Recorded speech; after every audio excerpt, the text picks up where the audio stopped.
Which players of Argentina will be selected for the final squad to go to the World Cup 2018 and in what formation they can play? I will tell you everything about the 31 candidates in this episode, and at the end I will show you my favorite starting 11. I'm your boy Viva La Football, and if you love my videos, don't forget to give me a thumbs up, subscribe to my channel and put the notification bell on if you want to join Team Viva La Football. And if you want to check out my other two channels, Viva La FIFA and Viva La Chica, also click the links down in the comment section to subscribe and like all the channels if you want to join the Viva family. We are going to start right now with the goalkeepers. I'm going to show you 3 goalkeepers that have a shot of becoming the first team goalkeeper, and this is one of the weakest positions in the Argentina squad because Romero is the first choice and he is a great goalkeeper, guys, don't get me wrong. He did great in the European League last year for Man United, but still the reserve goalkeeper of Man United, the first goalkeeper of Argentina, that says enough about that position. Geronimo Rulli is the goalkeeper of Real Sociedad and always a very nice and cheap player to buy in the FIFA game, but also in real life he is a nice player. I think he can make a transfer in 1 or 2 seasons, but Real Sociedad is demanding around 50 million pounds, and that is quite a lot. But Rulli, great talent. Can he win it over Romero? Let's wait and see. Nahuel Guzman is the third goalkeeper and he will play a lot of games. Here is there for the experience. He will be the third goalkeeper and the third goalkeeper only. He is playing for Tigre in Mexico and he is a fine goalkeeper, but not good enough to get a starting spot. Nicolas Otamendi hopes to continue his great season with Manchester City, also at the World Cup with his nation Argentina. He developed fantastic in the playing style of Pep Guardiola, but can he show it at the World Cup? Let's wait and see. Argentina have a lot of fantastic center backs and Fazio of AS Roma is the next one. The man is a freaking tank. He doesn't have a lot of pace, but he is very great with his positioning. Tactical, he is great, and in the air he is magnificent. And together with 2 other center backs, I think in a 3-4-3 system Argentina can do great things. Ramiro Funes Mori is a center back of Everton and he isn't one of the first choices on the center back positions, but for the squad rotation system he can be a nice addition to the squad of Argentina. With Gabriel Mercado of Sevilla, we find one of my personal cheap players in FIFA 18 because he combines so much pace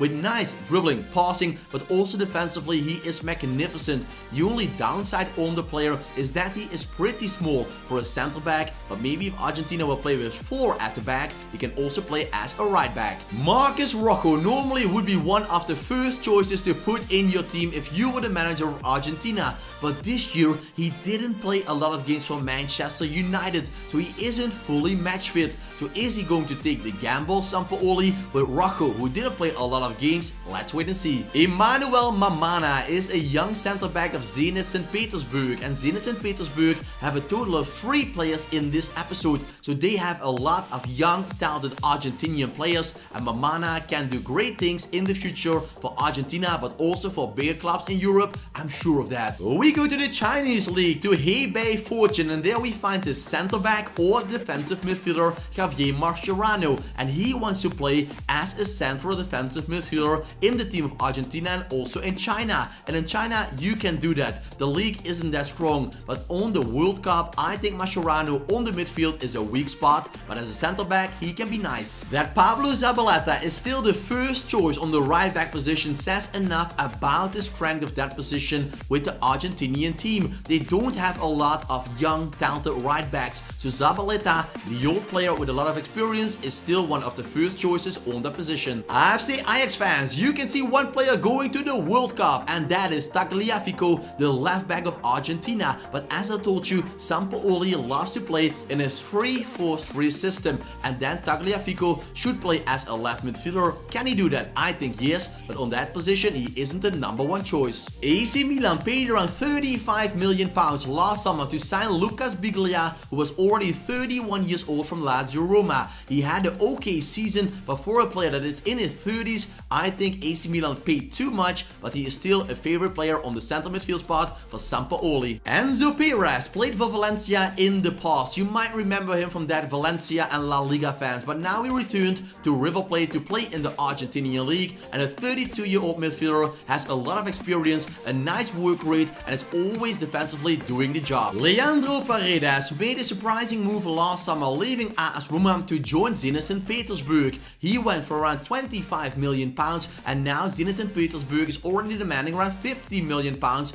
because a lot of big clubs like Real Madrid are after Paredes to strengthen the midfield. With Ever Banega, we find a player who returned to Sevilla after leaving to Inter Milan a few years ago. He played for Sevilla, then for Inter Milan, and now he's back at Sevilla on the cam position. He is a great free kick taker. His set pieces are also very nice, but I don't think he will be a starter. One of the biggest stars of West Ham United is Manuel Lanzini on the cam position. The young, small Argentinian player can do great things for your team. He is very creative, but defensively he is quite weak, and for that, not one of the favorites from Sampaoli. Giovanni Lo Celso is one of the biggest talents of Argentina. He already played over 20 games for Paris Saint-Germain. He scored goals in the final after League Cup, so he's also very important already at a young age. So for that, I think he will have a guaranteed spot in the squad, but not sure if he will be in the starting 11. A player that still has to fear to be called up at the final list for Argentina is Javier Pastore, because while Lo Celso played a lot of games, Pastore was a lot of squad rotation player this season. So will he be called up? It's still a big question mark. Another big question mark, and you might think, why is Paulo Dybala? And I will tell you why. Sampaoli likes to use Lionel Messi in a free role. He starts from the right hand side, but he can play everywhere in the attacking formations.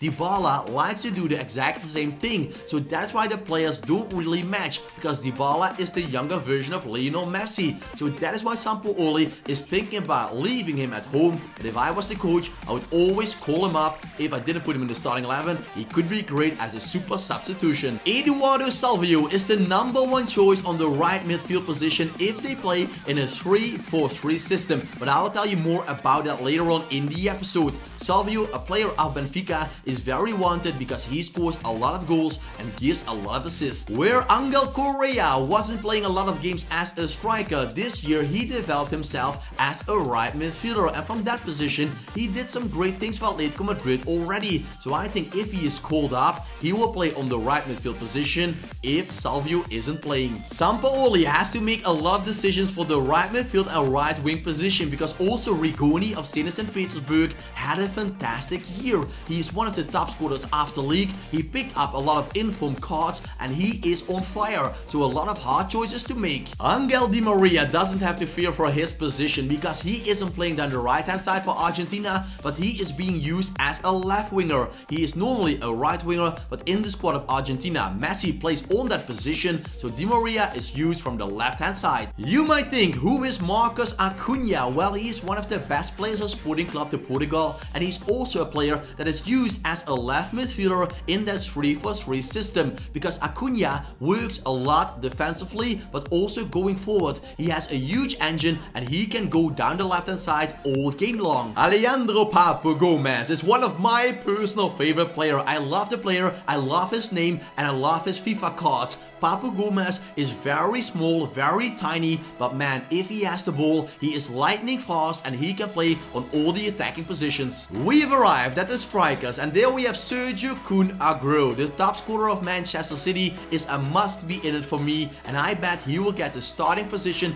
as a striker because he is so complete, he is strong, but also on the counter attack with his pace, he can do a lot of damage to the opposition. Gonzalo Higuain isn't sure of being selected for the national team. Will he be a starter? I don't think so. Kun Aguero will get it above Higuain. Is he called up? I think yes, but some people in Argentina don't think that he should be with the team. Dario Benedetto was chosen above Gonzalo Higuain in the last qualification games by Sampaoli, so there is a big choice that Benedetto will get it and Higuain is staying home. Of course, Mauro Icardi should be selected as one of the top scorers in the Serie A and of Inter Milan. The star player is worth 100 million pounds. He is linked with a move to Real Madrid, but other people say he is staying with Inter. Is he going to the World Cup? It isn't 100% sure. And we are finishing the list off with Lionel Messi, but guys, don't go away, because after this one I will show you my personal starting 11 for Argentina at the World Cup. Lionel Messi, why is he at the end of the video? Because I'm not sure what position he will get.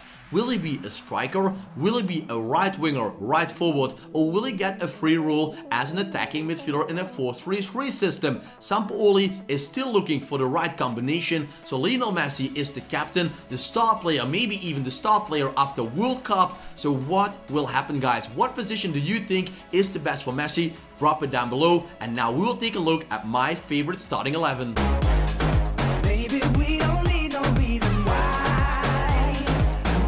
Well guys, as you can see, here are my players that I'm going to select for my squad, and I'm not going to put all the 23 players in it. You can see all the players on the bench, and I will tell you my favorite starting 11, because they don't have a lot of great left backs and right backs. I'm going to stay with a 3-4-3 system, and I will put Romero in goal above Rulli, because he is more experienced. He played at World Cups a lot, Rulli not, so Romero is my #1 goalkeeper. Then the defensive line, I will combine Mercado, who has a lot of pace and plays in that position for Sevilla, together with Fazio, center back of AS Roma, and Otamendi of Manchester City. 3 great players with a lot of pace and also great in the air. A perfect combination, the Tridente at the back. On the right midfield spot, I'm going for Salvio of Benfica. He can play down the raw right hand side, and same can be said about Acuna down the left hand side. Then 2 controlling midfielders, Mascherano or Paredes. I think the coach will go for Mascherano because he is the best friend of Lionel Messi, but if you're asking me, I think Paredes at the moment is better than Mascherano, and let's combine him with Biglia.